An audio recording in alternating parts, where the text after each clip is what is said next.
तो दोस्तों बहुत दिन बाद हम इस चैनल पे एक न्यू सीरीज स्टार्ट करने वाले हैं। उम्मीद है ये सीरीज आपको पसंद आएगी क्योंकि ये सीरीज बहुत ज्यादा कमाल की होने वाली है। ये कहानी है वूया नाम के एक मामूली से लड़के की जो कि सेट का एक सर्वेंट हुआ करता था। उसके ऊपर अत्याचार करना तो बिल्कुल मामूली सी बात थी। जो भी सेट के पावरफुल बंदे होते वो बिना मतलब के ही झूठा इल्जाम लगाकर बस वूया को मारने की कोशिश किया करते थे। बेचारा वूया सबसे लड़ तो नहीं पाता था लेकिन वो हिम्मत नहीं हारता था। कमजोर होने की वजह से सभी अत्याचार सहता रहता। लेकिन जब एक बार हद पार हो जाती है और दुश्मन उसके अंकल की जान लेने की कोशिश करते हैं तो वूया के सब्र का बांध जाता है। वो दुश्मनों से लड़ने के लिए जा चुका था। कमजोर होने की वजह से वो यहाँ पर भी हार तो जाता है लेकिन तब होता है उसकी जिंदगी का सबसे बड़ा चमत्कार। उसको करीब 1 लाख साल पहले के बहुत ही ज्यादा पावरफुल इमॉर्टल की पावर की इनहेरिटेंस मिल जाती है। वो इनहेरिटेंस इस तरह से थी कि वो वूया को अपने सफर में बहुत ज्यादा आगे ले जाती है। वूया आगे चलकर अपनी एक नई जर्नी शुरू करता है। जितना भी वो कमजोर हुआ करता था, जितने भी लोगों ने उसके ऊपर अत्याचार किया था, वूया ठान लेता है कि वो सबको उनकी औकात दिखाएगा। वो इतना ज्यादा पावरफुल बनेगा कि हेवन भी उसके सामने झुकेगा। आसमान, जमीन, हेवन और अर्थ सबको झुकाने के लिए अपने सामने वूया तैयार था। इस सफर में लव, रिवेंज, पावर, कल्टीवेशन सब कुछ आपको भरा मिलने वाला है। ये सीरीज आपको बिल्कुल भी निराश नहीं करेगी। तो उम्मीद है कि इतना इंट्रो काफी होगा। अब हम यहाँ से सीरीज की शुरुआत कर सकते हैं। तो सीरीज की शुरुआत होती है जूजियान क्लिफ के सीन दिखाते हुए। ये क्लिफ था हेवन में बना हुआ। वहाँ पर एक छोटी सी बच्ची बैठी होती है। इस बच्ची का नाम था मिंगलोंग। पर तभी आसमान के अंदर से आवाज आती है और आवाज जो आ रही थी वो मिंगलोंग से कहती है कि आखिर तुम्हारी हिम्मत कैसे हुई? तुमने उस टेक्निक को कल्टीवेट किया जिसको कल्टीवेट करना बैन था। उसे कल्टीवेट करना अलाउड ही नहीं था जिसे तुमने कल्टीवेट कर लिया है। और उसको कल्टीवेट करने के बाद तुमने बहुत सारे डीमंस को भड़का दिया जो कि टोटल 10,000 डीमंस बनते हैं। और वो 10,000 डीमन अब हेवन के खिलाफ जाने को तैयार हैं। ये करके ना तुमने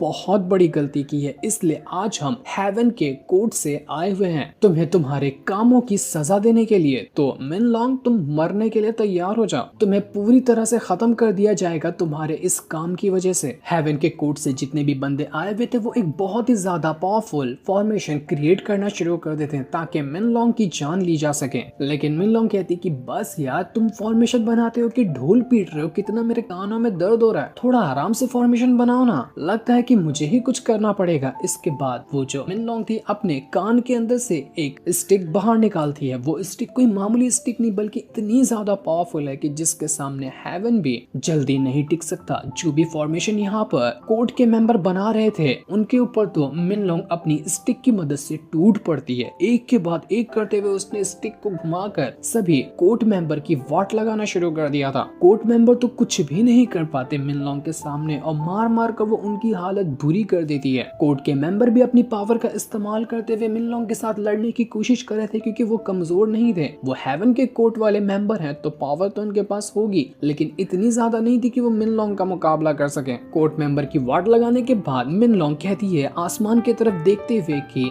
जेड एम्परर, क्या तुम वहीं पर छुप कर बैठे रहोगे? खाली अपने मेंबर को भेजोगे? तुम नहीं आना चाहते क्या? जरा तुम भी बाहर आओ और यहाँ पर खेल का मजा लो, मैं तुमसे भी लड़ना चाहती हूँ। ये सुनकर जेड एम्परर जो था वो यहाँ पर मिनलोंग से कहता है कि बस बहुत हो गया, तुम्हारी हिम्मत ना कुछ ज्यादा ही बढ़ रही है तो मुझे खुद आकर तुम्हें मारना पड़ेगा। इसके बाद आसमान फाड़ कर जेड एम्परर की एक हाथ बाहर निकल कर आता है। वो उंगली इतनी बड़ी थी कि उंगली के सामने चोटी जैसी होती है मिनलोंग। लेकिन मिनलोंग को डर नहीं लगता। वो अपनी स्टिक लेकर, अपनी पावर लेकर सीधा भिड़ जाती है उस जेड एम्परर के हैंड के साथ। जेड एम्परर था बहुत ज्यादा पावरफुल जिस वजह से मिनलोंग का अटैक उसके ऊपर अच्छी तरह से नहीं लग पाता। मिनलोंग अकेली थी और उसके सामने हजारों कोर्ट के मेंबर और जेड एम्परर भी था जिस वजह से मिनलोंग अच्छी टक्कर तो देती है लेकिन आखिरकार उसकी यहाँ पर हार होने लगी थी। वो हार होने से पहले ही कह देती है कि मैं पूरे हेवंस को बर्बाद कर दूंगी, देख लेना तुम्हारी बर्बादी का दिन बहुत करीब है। इतना कहते साथ ही वो खुद को अपने स्टिक के अंदर ट्रांसफॉर्म कर लेती है। उसकी स्टिक एक थोड़ी सी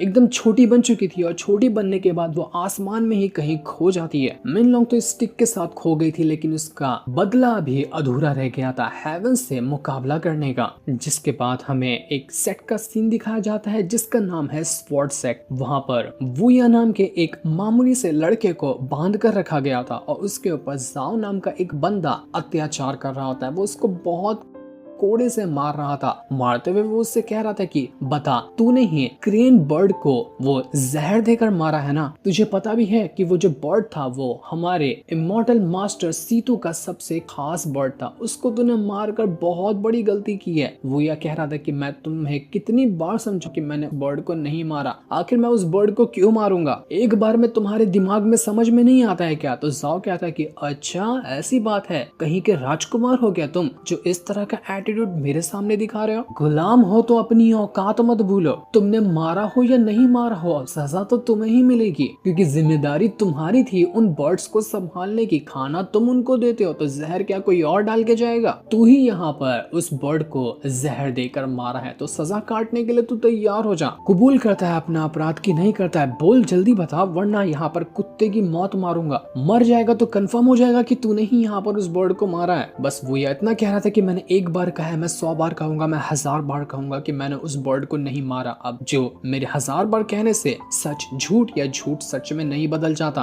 तो जाओ कहता है कि अच्छा बहुत बढ़िया, लगता है ना तू आज मेरा कोड़ा तोड़वा कर रहेगा। तुझे इतना मारूंगा जब तक कि मेरा ये कोड़ा ना टूट ना जाए। जरा मेरे कोड़े की भी तो आज क्वालिटी चेक होनी चाहिए ना, नया नया खरीदा है इसको मैंने। लेकिन तभी वहां पर वूया के अंकल आ जाते हैं जिनका नाम अंकल सू था। अंकल सुन यहाँ पर जाओ से कहते कि प्लीज इसको मत मारो, ये तो सिर्फ 2 साल पहले ही यहाँ पर आया है, इसको यहाँ के रूल नहीं पता कि क्या किए जाते हैं क्या काम नहीं किए जाते हैं। इससे गलती होगी, इसके बदले मैं यहाँ पर माफी मांगता हूँ। वूया को जान से मत मारो, उसकी जान बख्श दो। लेकिन वूया अंकल सुन से कहता है कि इसके सामने ना गिड़गिड़ाने की कोई जरूरत नहीं है, ये एक नंबर कक्का आदमी है, ये आपकी बात नहीं सुनेगा, तो इसके सामने बोलकर भी मतलब नहीं है। तभी वहां पर इमॉर्टल सीतू जो था वो यहाँ पर पहुंच चुका था, जिसने ही जाओ को ऑर्डर दिया था पता लगाने के लिए कि किसने मेरे खास बर्ड को मारा है। सीतू यहाँ पर आकर जाओ से कहता है कि देख रहा है कितनी रात हो गई, अब तो सुबह भी होने वाली है, तुझे छोटा सा काम दिया था इसके मुंह से उगलवाने का कि इसने मेरे बर्ड को मारा है या नहीं मारा, तू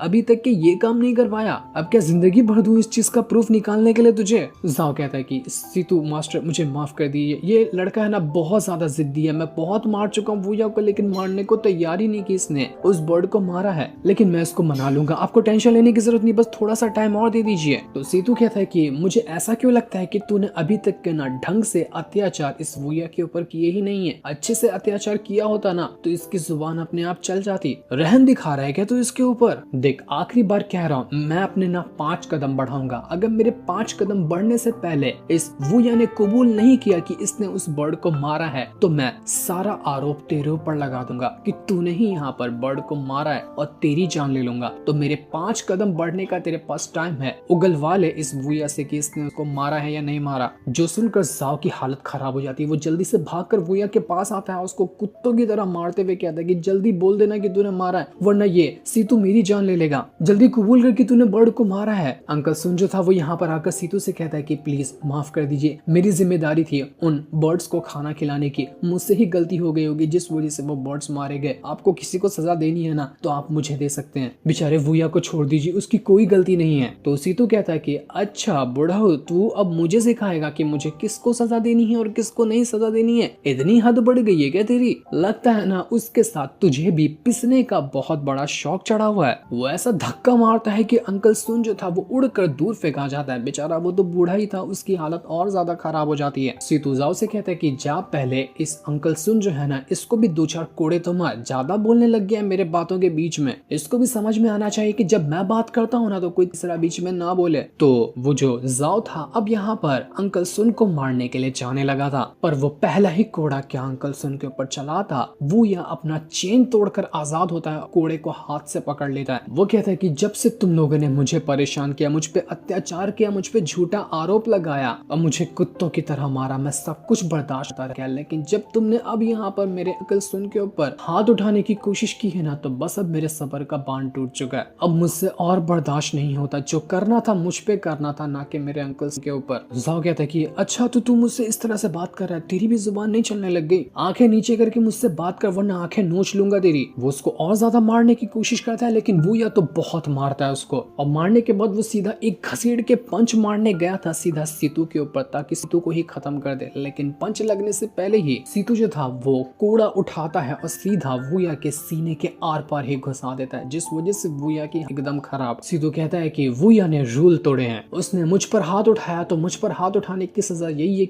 की जगह पर उसकी जान ले ली जाएगी, तो मैंने इसको इसकी सजा दे दी है। वूया अब यहाँ पर मारा जा चुका है। कुछ ज्यादा ही इसके अंदर गर्मी छा गई थी, मैंने एक ही बार में इसकी जान लेकर इसकी सारी गर्मी उतार दी। सीतू के साथ एक लड़की आई हुई थी, तो सीतू उससे कहता है कि तुम्हें तो मेरे बड़े भाई ने मुझे प्रोटेक्ट करने के लिए भेजा है ना, तो तुम यहाँ पे खड़े खड़े अचार डाल रही थी। देखो मैंने वूया को मारा, उसका खून मेरे कपड़ों पे आकर लग चुका है, तो इसको साफ कौन करेगा। तो वो लड़की कहती कि देखो मुझे यहाँ पर तुम्हारे बड़े भाई ने भेजा है तुम्हें प्रोटेक्ट करने के लिए, ना कि तुम्हारा नौकरगिरी करने के लिए, इसलिए जो करना हो ना अपने हद में रहकर बताया करो। तो सीतू कहता है कि अच्छा तो तुम ज्यादा बातें सिर्फ मेरे बड़े भाई की मानती हो, चलो फिर कोई बात नहीं। इतना कहने के बाद वो उस लड़की के साथ वहाँ से चला जाता है। उसको लग रहा था कि यहाँ पर वूया मर गया। बेचारे अंकल सुन जो थे उनको तो बिल्कुल सदमा ही लग जाता है कि नहीं ऐसा नहीं हो सकता। मानता हूँ कि हम दोनों का खून का कोई रिश्ता नहीं था, लेकिन हम दोनों बिल्कुल फादर और सन की तरह रहा करते थे। वूया मैं तुमसे कुछ ही साल पहले तो मिला था, लेकिन हमारा रिश्ता ऐसा बन गया हम जन्मों से एक साथ हैं, और देखो आज मेरी वजह से तुमने अपनी जान गंवा दी। बेचारा अंकल सुन जो था वो यहाँ पर वूया की कब्र भी बना चुका था ताकि उसको दफना सके, क्योंकि चांस ही नहीं लग रहा था कि वूया यहाँ पर इस चीज से बचा होगा। उसकी सांसें तक नहीं चल रही थी। अंकल सुन कहता है कि तुमने मेरे लिए इतना कुछ किया, लेकिन मैं तुम्हारे लिए कुछ नहीं कर पाया, बहुत हो गया। मैं तुम्हारे लिए कुछ ऐसा करना चाहता हूँ जो तुम्हारी जिंदगी को पूरी तरह से बदल देगा। उम्मीद है कि तुम उसका सही तरीके से इस्तेमाल करोगे। इसके बाद वही स्टिक जिसके अंदर मिनलोंग जाकर छुपी हुई थी और वो आसमान में कहीं खो गया था, वो स्टिक सीधा अंकल सुन जो था वो वूया के गले में टांग देता है। अंकल सुन कह रहा था कि ये स्टिक मेरे जनरेशन के हिसाब से आगे बढ़ते जा रही है। मेरे दादा के पास थी, दादा से पिता को मिली, पिता ने दिया। आज तक के मैंने कभी इसका इस्तेमाल नहीं किया था, ना कि मेरे जनरेशन में किसी ने किया था, पर आज मैं ये तुम्हें दे रहा हूँ ताकि तुम इसका इस्तेमाल कर सको। तुम बिल्कुल प्रबल दावेदार हो इस चीज को इस्तेमाल करने के लिए। जैसे ही वो स्टिक वूया के गले में गई थी, वूया अपने आप को किसी और ही दुनिया में पाता है। वो बस ऐसे जमीन पे गिरता जा रहा था। वूया कह रहा था कि नहीं मुझे मरना नहीं है, मुझे जिंदा रहना है, मुझे आगे बहुत बढ़ना है, मुझे मेरे दुश्मनों को सबक सिखानी है, उनको उनकी औकात दिखानी है। तो मैं भी नहीं मर सकता, इतनी जल्दी मैं नहीं मर सकता, मुझे बचा लो। वूया को उसके सारे दुश्मन नजर आ रहे थे, सभी उसको नजर आ रहे होते हैं जिसने भी उसके साथ गलत काम किया। वूया का दिल बैठा जा रहा था कि दुश्मन को ऐसे छोड़ दिया तो मेरे मरने का क्या फायदा। लेकिन तभी यहाँ पर एक अजीब सी आवाज सुनाई देती है वूया को। वो आवाज उससे कह रही थी कि मैं एक बहुत ही ज्यादा पावरफुल कल्टिवेटर हूँ। मैं बहुत जमाने से किसी ऐसे इंसान को ढूंढ रहा था जो मेरी इनहेरिटेंस हासिल कर सके, और देखो फाइनली मुझे वो इंसान मिल गया। तुम्हारे अंदर पूरा फुल पोटेंशियल है जो तुम मेरे इनहेरिटेंस का इस्तेमाल कर सकते हो। जिसको भी मेरी इनहेरिटेंस मिलेगी ना, वो आगे चलकर बहुत ज्यादा पावरफुल बनेगा। वो ऐसा इंसान बनेगा जिसके सामने कोई नहीं टिक सकता, यहाँ तक कि हेवन भी उसके खड़ा घबराएगा। उसके नाम सुन के पूरे जमीन और आसमान में हर एक जिंदा चीज की रूह कांप जाएगी। वूया के चारों तरफ बिल्कुल अजीब से पैटर्न्स बनने लगे थे। ये वही पैटर्न्स थे जो कि इनहेरिटेंस उसको उस इमॉर्टल के हासिल हो रहे हैं, जिस वजह से वूया की पावर बहुत ज्यादा हाई तरीके से इंक्रीज होने वाली थी। वूया जहाँ बिल्कुल कमजोर, उसके पास कल्टीवेशन का ABCD भी नहीं था, अब उसके पास इतने पावरफुल इमॉर्टल की इनहेरिटेंस आ चुकी थी। वूया यहाँ पर अपनी पावर की मदद से कह रहा होता है कि जब मुझे ये मिला है ना, तो मैं इसकी जिम्मेदारी पूरी तरह से उठाऊंगा। मैं ऐसा इंसान बनूंगा कि दुश्मन मेरे से कांपेंगे। मैं हेवन को अपने सामने झुका दूंगा, पूरे जमीन और आसमान पे मेरा राज होगा। पूरी दुनिया को मैं अपने दुश्मनों को मार मार कर शमशान घाट बना दूंगा। क्या ही कमाल का ये एटीट्यूड वाला बंदा बनने वाला है आगे जाकर, और उतना ही ज्यादा ये स्ट्रॉन्ग भी होगा जिसकी पावर का अंदाजा भी नहीं लगाया जा सकता। ये तो बस अब यहाँ से वूया के जर्नी की शुरुआत हुई है। इसके बाद वूया सीधा का सीधा उस स्टिक पे सवार होकर आसमान को फाड़ते हुए हेवन में पहुंच जाता है। वो हेवन का नजारा क्या ही खूबसूरत था। वूया कहता है तो अच्छा इसको बोलते हैं हेवन, जहाँ पर बहुत ज्यादा पावरफुल इमॉर्टल रहा करते हैं। कितनी खूबसूरत जगह है, देख लेना वो दिन जरूर आएगा जब ये पूरा हेवन मेरे सामने झुककर खड़ा होगा। तो वहीं अंकल सुन जो थे वो अभी भी यहाँ पर टेंशन में थे कि मैंने अपनी वो स्टिक तो वूया को दे दी, लेकिन वो स्टिक काम करी या नहीं करी, वूया अभी तक के होश में क्यों नहीं आया। तभी वहाँ पर जाओ पहुंच जाता है, जो यहाँ पर आने के बाद कह रहा था कि ओए अंकल सुन, क्या हुआ, अकेले बैठे हो, सब ठीक तो है ना, कुछ परेशानी है क्या? मैंने सोचा कि मैं तुम्हारी आकर परेशानी कम कर दूं। वो क्या है ना कि अब वूया तो नहीं रहा, वही तो तुम्हारा सहारा था जो तुम्हें जरूरत की चीजें ला कर देता था। तो बेहतर यही होगा कि तुम भी ना वूया के साथ जाकर कब्र में दफन हो जाओ। दोनों को फिर कंपनी मिलती जी रहेगी, और इसके बाद आफ्टर लाइफ के अंदर भी तुम दोनों एक साथ रहोगे। तो तुम्हारा कोई काम नहीं है इस दुनिया में जिंदा रहकर, तो तुम्हें ही मारने के लिए मैं यहाँ पर आया हुआ हूँ। तो बुढ़ऊ चलो मरने के लिए तैयार हो जाओ। अंकल सुन कह रहा था कि तुमने वूया को मार दिया, तुम अब मुझे भी क्यों मारना चाहते हो? तुम सब कुछ तो छीन चुके हो, मेरे पास बचा ही क्या है? मुझे छोड़ दो, मुझे मत मारो। लेकिन जाओ तो कुछ भी सुनने के लिए तैयार नहीं था। वो जैसे यहाँ पर हमला करने वाला होता है, वूया की जो कब्र बनी थी वो फट कर बाहर आ जाती है और ऐसा धमाका वहां पर हुआ था जिसकी कोई हद नहीं थी। चारों तरफ वूया का ऑरा फैला था। वो ऑरा ऐसा कि सामने एक ककून के अंदर जो बटरफ्लाई होती है, ऑरा की वजह से ककून फटता है और बटरफ्लाई बाहर आ जाती है। इतना कमाल का वो ऑरा वूया के अंदर से बाहर निकला था। जाओ जैसे ही सामने देखता है, उसको सामने वूया खड़ा हुआ दिखाई देता है जो कि हवा में खड़ा था। जाओ कहता है कि तू जिंदा कैसे बच गया? तू तो कब्र के अंदर था ना, कब्र फाड़ के कैसे बाहर आया? तू जिंदा कैसे बच सकता है? मुझे तो यकीन नहीं हो रहा। वूया कहता है कि तू हम दोनों को कंपनी दिलवाना चाहता था ना आफ्टर लाइफ अंदर, मैं तुझे कंपनी दिलवाने के लिए आया हूँ इसी लाइफ के अंदर। जाओ कहता है कि कोई बात नहीं, तू पहले भी कमजोर था, तू अभी भी कमजोर होगा, कब्र से बाहर आ गया तो क्या फायदा, फिर भी मैं तेरी जान ले सकता हूँ। वो अपनी स्वॉर्ड को लिए वूया की तरफ बढ़ना शुरू कर देता है ताकि वूया की जान ले सके, लेकिन उसकी स्वॉर्ड यहाँ पर वूया को टच क्या कर पाती, वो उसकी जान क्या ले पाती। वूया अपनी एक उंगली आगे करता है और जैसे उसने अपनी उंगली को आगे किया था, वो जाओ की स्वॉर्ड उल्टा घूमकर उसका ही सीना फाड़ते हुए उसके शरीर के आर पार हो जाती है। ऐसा ब्रूटल तरीके से वो जाओ यहाँ पर मौत के घाट उतर चुका था। जाओ को मारने के बाद वूया जब अपने अंकल सुन के पास आता है, अंकल सुन उससे कहते हैं कि भाग जाओ तुम यहाँ से, तुम यहाँ पर रिटर्न क्यों आए? एक तो बड़ी मुश्किल से तुम्हारे अंदर दोबारा से जान नहीं, तुमने खुद को वापस बचाया लेकिन बचते साथ ही तुमने इस जाओ की जान ले ली। अब सेक्ट वालों को पता चलेगा कि तुमने इसको मारा है तो वो तुम्हें नहीं छोड़ेंगे, वो फिर से तुम्हारी जान लेने के लिए आ जाएंगे। एक काम करो, यहाँ से भाग जाओ, जितना दूर हो सकता है ना उतना दूर भाग जाओ। इस जाओ को मारने का इल्जाम मैं खुद के ऊपर लेने को तैयार हूँ। एक बार तो तुम्हें इतनी बुरी हालत में देख चुका हूँ, दोबारा मुझसे नहीं देखा जाएगा। लेकिन वो यह कहता है कि नहीं, मैं कहीं नहीं जाने वाला। जिंदगी में हमने बहुत भाग लिया, बस जिंदगी भर भागते ही रहे हैं, अब और नहीं भागना, अब भगाना है अपने दुश्मनों को, उनको उनकी औकात दिखानी है, भागना बहुत हो गया। लेकिन अंकल सुन कहते कि नहीं वूया, तुम समझ नहीं रहे, इतना आसान नहीं होगा दुश्मनों का मुकाबला करना। तुम यहाँ से जाते हो कि नहीं जाते हो? नहीं जाओगे ना तो अपना सर फोड़ लूंगा मैं यहाँ पर। अंकल सुन जैसे ही अपना सर फोड़ने की कोशिश करता है वो वहाँ पर रुक जाता है। वो यहाँ से कहता है कि मुझे पता है अंकल सुन, आप यहाँ पर नाटक कर रहे हो, कितनी बार एक ही तरीका आजमाओगे मुझे मनाने का, अब तो मैं आपके इस तरीके से वाकिफ हो चुका हूँ, तो कोई नया तरीका ढूंढा कीजिए। अंकल सुन भी यहाँ पर शांत बैठ जाते हैं और वो भैया से कहते हैं कि भैया देखो, तुम अपने बारे में सोचो, जिंदगी बार बार नहीं मिलती, तुमने इतनी मुश्किल से अपनी जान को बचाया है, वापस से उसे खतरे में मत डालो। लेकिन वो यह कहता है कि नहीं, आपको टेंशन लेने की जरूरत नहीं है, ये जो मुझे दोबारा जिंदगी मिली है ना, मैं काल बनकर आऊंगा अपने दुश्मनों के ऊपर, उनकी ही जान लेने के लिए मुझे ये दोबारा जिंदगी मिली है, तो इसको ऐसे जाया तो नहीं जाने दे सकता। मैं अत्याचार का बदला उनके खून से लूंगा। अगले ही महीने यहाँ पर सेट का कंपटीशन होने वाला है, मैं उस कंपटीशन में जाऊंगा, पार्टिसिपेट करूंगा और दुनिया को दिखा दूंगा कि जो लोग मुझे कमजोर समझते थे ना, कि मैं अब क्या चीज हूँ, पूरी दुनिया में मेरी दहशत होगी। इसके बाद कंपटीशन में पार्टिसिपेट करने के लिए वो ये अपनी ट्रेनिंग शुरू कर देता है। वो जंगल में आकर अपनी ट्रेनिंग कर रहा था, अब वो उस छोटी सी लॉकेट वाली स्टिक को भी देख रहा होता है। वो कहता है कि ये स्टिक तो अब काम ही नहीं कर रही, उस टाइम तो उसने बहुत अच्छी पावर मुझे दी थी, लगता है कि इसकी पावर खत्म हो गई क्या, या बस इतना ही इसका काम था। वो उसको ठोक ठोक कर पूछ रहा होता है कि अंदर कोई बैठा है क्या, बैठा है तो मेरी हेल्प करो ना।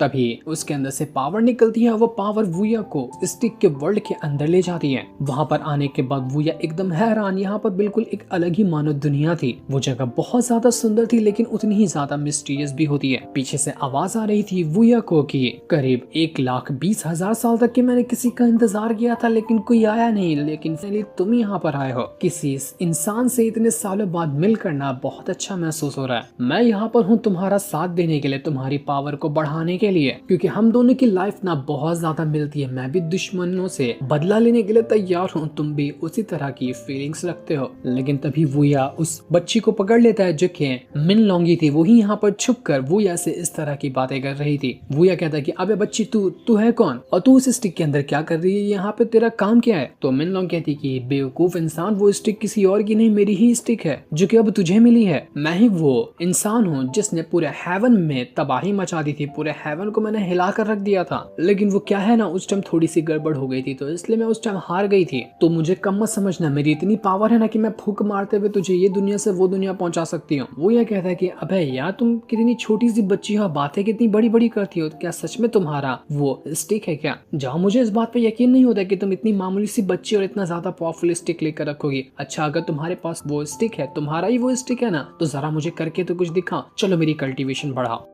तो मैं मानूंगा कि तुम्हारे पास पावर है और तुम कुछ करके दिखा सकती हो। तो मिनलोंग कहती कि ठीक है, फिर जैसा मैं कहती हूँ वैसा करते जाओ, तुम्हारी कल्टीवेशन इंक्रीज होते जाएगी। तो यहाँ पर मिनलोंग वूया को गाइड कर रही थी और वूया यहाँ पर जिस जंगल में होता है वहाँ के बीस्ट से मुकाबला करने लग जाता है। मिनलोंग उसको गाइड करते हुए बता रही थी कि देखो, कल्टीवेशन की शुरुआत में ना सबसे पहले तुम्हें अपनी बॉडी को मजबूत बनाना पड़ता है ताकि वो कल्टीवेशन को हैंडल करने के लायक हो जाए। बॉडी को मजबूत बनाने के 3 स्टेप होते हैं जिनको तुम 3 लेवल भी कह सकते हो। पहला लेवल होता है बॉडी की जो फ्लैश है, मांस वगैरह, उसको मजबूत बनाना। दूसरा लेवल होता है तुम्हारे शरीर के टेंडन्स जो होते हैं उनको मजबूत बनाना। और तीसरा और आखिरी स्टेप होता है बॉडी को मजबूत बनाने का कि अपनी हड्डियों को मजबूत बनाना। जब तुम ये 3 काम कर लोगे ना तो तुम्हारी बॉडी इस काबिल हो जाएगी कि वो आगे के कल्टीवेशन लेवल को हैंडल कर सके। तो चलो फटाफट से काम शुरू कर दो, तुम्हें ये 3 लेवल ना अभी के अभी क्रॉस करने हैं ताकि तुम्हारी बॉडी मजबूत हो जाए। वूया यहाँ पर उन बीस्ट के साथ फाइट कर रहा था और फाइट करते करते वो अपनी पावर को बढ़ाने की कोशिश कर रहा होता है ताकि वो तीनों जो शुरुआत के लेवल होते हैं उन्हें ब्रेक कर सके। कुछ टाइम के अंदर उसने अपने मांस को पावरफुल बना लिया था, मतलब कि पहला लेवल ब्रेक हो गया बॉडी पावरफुल करने का। लेकिन ये करते करते उसको करीब करीब पूरा 1 महीना निकल जाता है। 1 महीने तक की ट्रेनिंग कर रहा था और 1 महीना पूरा होने के बाद वो अपने 3 लेवल को पूरा करता है, जिस वजह से उसकी बॉडी इतनी स्ट्रांग हो चुकी थी कि वो आगे की कल्टीवेशन को हैंडल कर सकता है। मिनलोंग कहती कि अबे यार, तुम कितने ज्यादा स्लो हो, तुमने 1 महीना लगा दिया सिर्फ 3 मामूली से लेवल सीखने में। मेरा तो ये 3 मिनट का काम नहीं था। बहुत कमजोर हो यार तुम्हें ना पावरफुल बनाने में मुझे बहुत मेहनत करनी पड़ेगी, तुम तो थका दोगे मुझे। वो यह सोच रहा था कि अरे यार, बाकी लोगों का कल्टीवेशन लेवल तो मार्शल लेवल होता है, अलग अलग तरह के लेवल होते हैं, लेकिन इस मिनलोंग का कल्टीवेशन लेवल इतना अजीब क्यों है? मांस वाला, टेंडेंस वाला, ये बोन्स वाला, ये कैसे कल्टीवेशन होते हैं? तो मिनलोंग कहती कि बाकियों की तरह ही बनना है या उनसे आगे निकलना है? आगे निकलना है ना तो जब मैं कहती हूँ वो करते जाओ, सवाल मत उठाओ वरना मुझे गुस्सा आ जाएगा। तभी वूया को जंगल में ही थोड़ी सी दूर किसी के फाइट की आवाज सुनाई देती है, मानो कि यहाँ पर किसी की फाइट हो रही हो। इसके बाद हम जंगल के उसी जगह का सीन देखते जहाँ पर सच में फाइट हो रही थी। वहाँ पर एक लड़की थी जिसका नाम था यानली। वो जब जंगल में आई हुई थी तो अचानक से एक बहुत ही पावरफुल भालू था जो उसके पीछे पड़ चुका था। वो भालू भी मामूली नहीं बल्कि बिल्कुल अजीब सा ही दिखाई दे रहा था। यानली उस भालू के साथ फाइट करने की कोशिश करती है लेकिन उसकी पावर कम पड़ते जा रही थी और ज्यादा पावर इस्तेमाल करने की वजह से उसकी पावर भी एग्जॉस्ट हो जाती है। इस वजह से वो भालू अब यानली के ऊपर भारी पड़ता जा रहा था, लेकिन वो उसकी जान ले पाता कि तभी वहां पर वूया पहुंच जाता है जो अपने स्टिक की मदद से भालू के ऊपर हमला करना शुरू कर देता है। वो यानली से कहता है कि आ जाओ मेरे पास आ जाओ, मैं तुम्हें बचा लूंगा, ये भालू तुम्हारा कुछ नहीं कर पाएगा। उसकी पावर देखकर यानली कहती कि तुमने तो अभी सिर्फ अपने 3 लेवल को ही ब्रेक थ्रू किया है, तुमने तो अभी तक कल्टीवेशन के ढंग से शुरुआत भी नहीं करी और तुम्हें पता है ये जो बीस्ट है ना, लेवल 6 का बीस्ट है, तुम इसका मुकाबला नहीं कर पाओगे, तो मुझे यहाँ से भगा ले चलो, हम यहाँ से भाग जाते हैं। इसलिए वो अभी यहाँ पर उस बीस्ट से बचते हुए वहां से भागने की कोशिश कर रहा था। जंगल के जंगल वो पार करता जाता है लेकिन बीस्ट तो रुकने का नाम ही नहीं ले रहा था।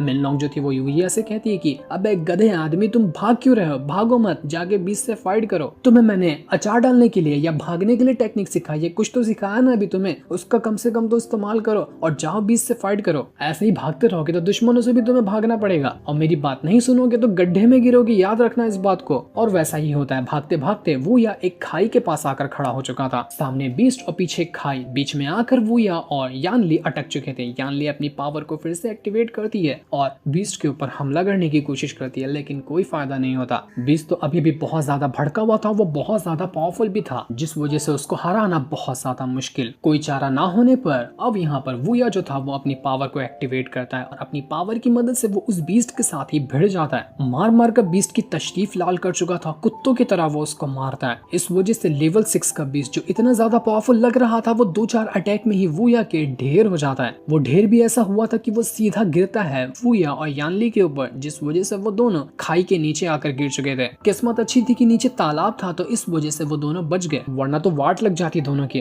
रात को वूया अच्छी खासी मछलियां वगैरह पकाकर यानली को दे रहा होता है कि लो इससे खाओ, तुम्हें भूख लगी होगी ना तो तुम अपना पेट भर सकती हो। वो उससे कहता है कि मुझे जरा एक बात बताओगे कि आखिर तुम इतने अकेले इस जंगल में आए क्यों थी? ये जंगल मामूली नहीं है, बहुत खतरनाक है क्योंकि मैं यहीं पास में ही रहता हूँ। यानली कहती है कि ना अचानक में ही यहाँ पर जंगल में जितने भी बीस्ट हैं उनके मिजाज बदलते गए हैं, एकदम एग्रेसिव हो गए हैं, वो सारी चीजों पे हमला करना शुरू कर चुके हैं। तो उसी चीज की इन्वेस्टिगेशन करने के लिए आई थी कि इन बीस्ट के साथ हो क्या रहा है और देखो मैं यहाँ पर आकर फंस गई। वो तो भला हो तुम्हारा जो तुमने आकर मेरी जान बचाई। वो बड़े मजे से यानली जो वूया ने मछली दिया था खाने लग जाती है। वूया जब यानली को देखता है तो उसके पैरों में चोट लगी थी, वो अपने हाथों से उसके ऊपर पट्टी लगाने की कोशिश करता है। यानली थोड़ा सा घबरा जाती है कि कहीं ये वूया मेरे साथ कुछ गलत हरकत ना करे। तो वो यह यकीन दिलाता है कि नहीं, आपको घबराने की जरूरत नहीं है, मैं ऐसा वैसा इंसान नहीं हूँ, आप मुझ पर भरोसा कर सकती हो। वो यहाँ पर अच्छी तरह से पट्टी वगैरह बांध देता है यानली की चोटों पर और उससे कहता है कि अब हमें ना चलना चाहिए, क्या पता आपके सेक्ट के जो लीडर वगैरह होंगे वो आपके लिए टेंशन में होंगे, तो मैं उन्हें मैसेज करके बता देता हूँ, मैं अपना मैसेज भेज दूंगा उन्हें, तो महल से कोई आ जाएगा आपको लेने के लिए। तो यानली कहती है कि नहीं, ये करने की कोई जरूरत नहीं है, अगर लीडर को पता चला ना तो वो मुझे बहुत चिल्लाएंगे, इसलिए लीडर के जानकारी हासिल करने से पहले मुझे महल पहुंचना होगा, तुम मुझे बस महल तक पहुंचा दो, तुम्हारी मेहरबानी होगी। तो यानली कहती है तुमने ये कर दिया ना तो मैं तुम्हारा एहसान भी कभी नहीं भूलूंगी, जिस पर वूया मान जाता है और वो उसको महल ले जाने लग गया था। जंगल का अभी भी बहुत सारा रास्ता बचा था जो कि अभी भी बहुत खतरनाक बीस्ट से भरा होगा, इस वजह से यानली को वूया की जरूरत पड़ेगी। तो वूया से भी बीस्ट से मुकाबला करते हुए यानली को जंगल के पार करवा देता है। इसके बाद अगले दिन वूया जो था वो सेक्ट की सफाई कर रहा था क्योंकि कंपटीशन कभी भी चालू होने वाला है। तो यहाँ पर अरीना वरीना की सफाई की जा रही है। वहाँ पर दो और बंदे थे, वो यहाँ वूया को देखकर कहते कि ये जिंदा कैसे बच गया, इसको तो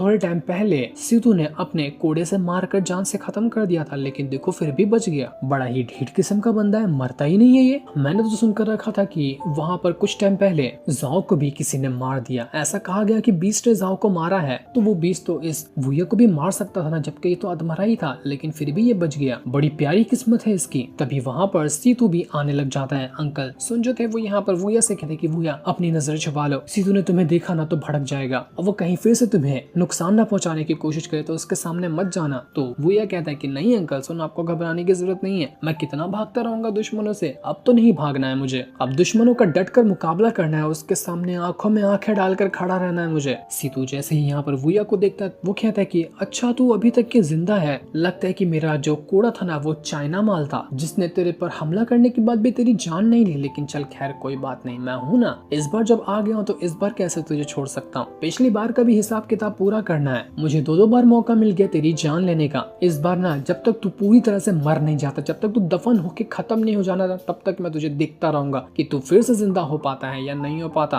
वूया यहाँ पर भड़क चुका था, वो अपनी पावर को एक्टिवेट करता है, पूरे गुस्से के साथ अपना ऑरा फैलाते हुए कहता है कि चल ट्राई करके देख लेना, अब मैं पहले वाला वूया नहीं रहा, तुझे कुत्ते की मौत मार सकता हूँ मैं, यहाँ पर तेरे अत्याचार बहुत हुए। इस चीज को देखकर वहाँ पर खड़े जितने भी लोग थे सभी एकदम दंग रह चुके थे कि बाप रे ये वूया को हो क्या गया, इतना डरपोक इंसान, मार खाने वाला इंसान इस तरह से कैसे बात कर रहा है और इसके पास पावर कैसे आई। वूया और सीतू अपनी पावर को एक्टिवेट करते हुए एक दूसरे से लड़ने के लिए तैयार हो चुके थे, बिल्कुल एकदम गर्मा गर्म माहौल हो चुका था। लेकिन ये लोग की यहाँ पर फाइट हो जाती कि तभी वहाँ पर कोई उड़ते हुए आता है जो आने के बाद कहता है कि बस बहुत हो गया, रुक जाओ यहीं पर। लेकिन कौन यहाँ पर उड़ते हुए आया था इसके बारे में तो अभी हमें नहीं बताया जाता, वो हमें नेक्स्ट एपिसोड में पता चलेगा, जिसे मैं जल्द से जल्द अपलोड करने की कोशिश